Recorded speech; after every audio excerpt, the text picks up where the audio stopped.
Alright guys, and we're back with another video. See, I got little man in the back.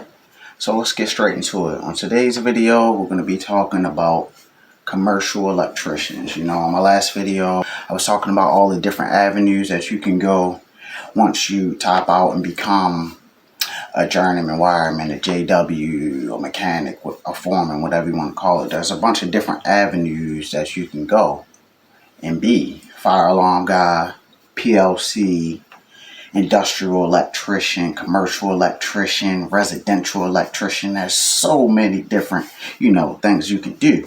So my last video, I talked about being a industrial electrician. So today we're gonna get to that commercial electrician. And commercial electrician, that's what I have the most experience in. It's pretty cool.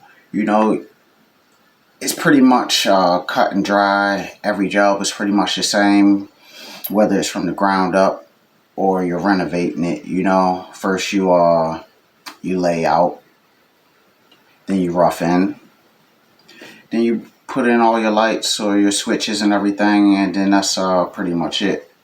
So what to expect in commercial? You're pretty much the installer. You're installing all of the new stuff. You're installing all of the, like I said, switches. You're installing all of the boxes, all of the lights. You're the installer. Everything is going to be new by the time you're done. It's going to be brand new, freshly used, and all that. And unless it's a renovation, then you're taking out old stuff and putting in new stuff. So I guess, it still is new, and like I said, I've had most of my career, I've been working commercial, and I have no complaints. I love what I do.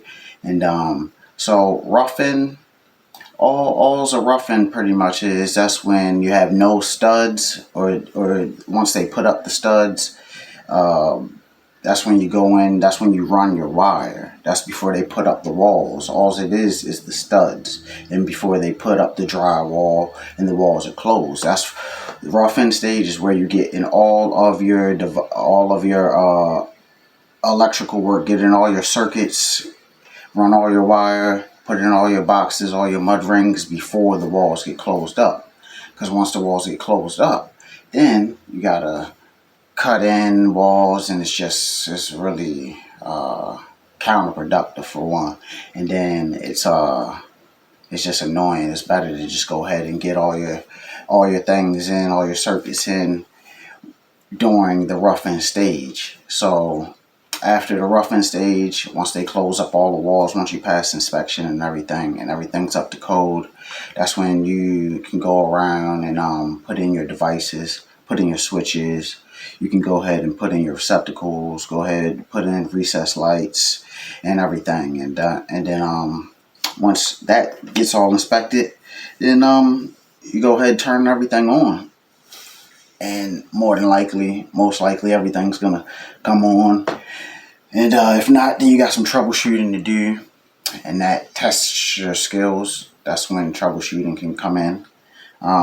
Like when I was talking about industrial electricians, I was saying you're not really installing anything. You're troubleshooting things that are currently in that electrical system. You're trying to maintain that electrical system. But here in commercial electrician, being a commercial electrician, you're installing everything. And the only time that you really have to troubleshoot is when you turn all your circuits on, and if something doesn't work, you have to go back and troubleshoot it and fix it. And by that time, the walls are already closed. You're past the roughing stage. You're past that. So you got to go. It'll probably be ticket work, service work, or something. You go back and you cut open walls if you have to. You just have to go troubleshoot and fix it. And commercial electrician is, until like during the roughing stage, it's pretty it's not really balls to the wall, like I guess depending on the job. But in like industrial you have, in commercial you're still meeting deadlines and everything, but industrial, you have to maintain that electrical system. You have to keep that facility going 24/7. But commercial, it isn't occupied yet. Most of the time, it's not occupied. Sometimes you can be in an occupied space where, but it's not rush until the end. Once the walls go up and the customer wants to move in and everything. But during the roughing stage and everything, it's pretty lax. You're just running wire, pulling wire, running pipe. I love commercial work. Commercial work is so sweet because, like I said, you're just changing the location. It's the same thing. Every building is the same thing. If it's from the ground up, you go ahead throw in your PVC, all that stuff. But once it's ground up, once the studs go up, then it's just roughing in. Roughing in is the main part of the job. You have to get everything in before the walls go up and to pass inspection and everything. Once you rough in, you're just putting in devices, hanging lights and switches, and that's everywhere you go. Once you get that pattern down, once you get an idea of how the system works, then everywhere you go, you know what to expect. It depends during each phase of the job, because you have those phases. You have the roughing stage once the walls go up, and then when the customer moves in, you have each of those phases, and it's the same for each job. You're never gonna the customer's never going to move in during the roughing stage. I've never heard of that. Maybe one of my subscribers or something could tell an experience of when that happened to them. But for the most part, it's the same pattern each job site. It's just the job site could be bigger, the job site could be smaller. Each job site has its own, different specs and all that stuff. But for the most part, it's the same pattern. Rough in, the walls go up, you put all your devices in, the customer moves in, you're out of that, on to the next. And so for that, it's cool because you can get specialize in a certain area. A lot of people like to specialize in running pipe. You might get on a job where there's no MC. The engineer is calling for, and the contractor is calling for all pipe. And you have to run all pipe. So some people specialize in running pipe. Some people specialize in lighting. That's where you run your pipe and then you hang all your lights. Some people specialize in lighting control. The sensors for the lights, all that stuff. Some people specialize in fire alarm. I personally, fire alarm is cool. It's all light, 14 gauge wire, 16 gauge wire. It's all light stuff and not bending that much pipe. You do have to bend pipe, but not that much. And then it's wired. Everything's wired different.